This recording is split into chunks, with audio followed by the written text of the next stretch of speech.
Gas ಕಟ್ಟಿ ಎಲ್ಲ clean ಮಾಡಿದ್ದೇನೆ ಮತ್ತು ಫ್ರೆಂಡ್ಸ್ ಗೈಸ್ ನೋಡಿ, ನಾನು ಇವತ್ತೆಲ್ಲ ಬೇಸಿನ್ನು ಗ್ಯಾಸ್ ಕಟ್ಟಿ ಎಲ್ಲ ಕ್ಲೀನ್ ಮಾಡಿದ್ದೇನೆ. ನೀವು ಸಹ ಸಂಡೇ ಮಾಡಬಹುದು, ಏಕೆಂದರೆ ಹೀಗೆ ದಸರಾ ಬರ್ತಾಯಿದೆ ಅಲ್ವಾ.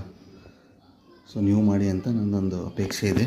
ಎಲ್ಲರೂ ಫ್ರಿಜ್ ಸಹ ಕ್ಲೀನ್ ಮಾಡ್ತಾಯಿದ್ದೀನಿ, ನಾನು ಒಬ್ಬನೇ ಇದ್ದೀನಿ ಸಂಡೇ ಇವತ್ತೆ.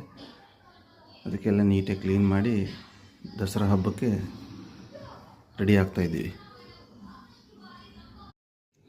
ಗ್ಯಾಸ್ ಕಟ್ಟಿ ಎಲ್ಲ ಕ್ಲೀನ್ ಮಾಡಿದ್ದೇನೆ ಮತ್ತು ಫ್ರೆಂಡ್ಸ್ ಗೈಸ್ ನೋಡಿ, ನಾನು ಇವತ್ತೆಲ್ಲ ಬೇಸಿನ್ನು ಗ್ಯಾಸ್ ಕಟ್ಟಿ ಎಲ್ಲ ಕ್ಲೀನ್ ಮಾಡಿದ್ದೇನೆ. ನೀವು ಸಹ ಸಂಡೇ ಮಾಡಬಹುದು, ಏಕೆಂದರೆ ಹೀಗೆ ದಸರಾ ಬರ್ತಾಯಿದೆ ಅಲ್ವಾ. ಸೊ ನೀವು ಮಾಡಿ ಅಂತ ನನ್ನೊಂದು ಅಪೇಕ್ಷೆ ಇದೆ. ಎಲ್ಲರೂ ಫ್ರಿಜ್ ಸಹ ಕ್ಲೀನ್ ಮಾಡ್ತಾಯಿದ್ದೀನಿ, ನಾನು ಒಬ್ಬನೇ ಇದ್ದೀನಿ ಸಂಡೇ ಇವತ್ತೆ. ಅದಕ್ಕೆಲ್ಲ ನೀಟಾಗಿ ಕ್ಲೀನ್ ಮಾಡಿ ದಸರಾ ಹಬ್ಬಕ್ಕೆ ರೆಡಿ ಆಗ್ತಾಯಿದ್ದೀವಿ. ಗ್ಯಾಸ್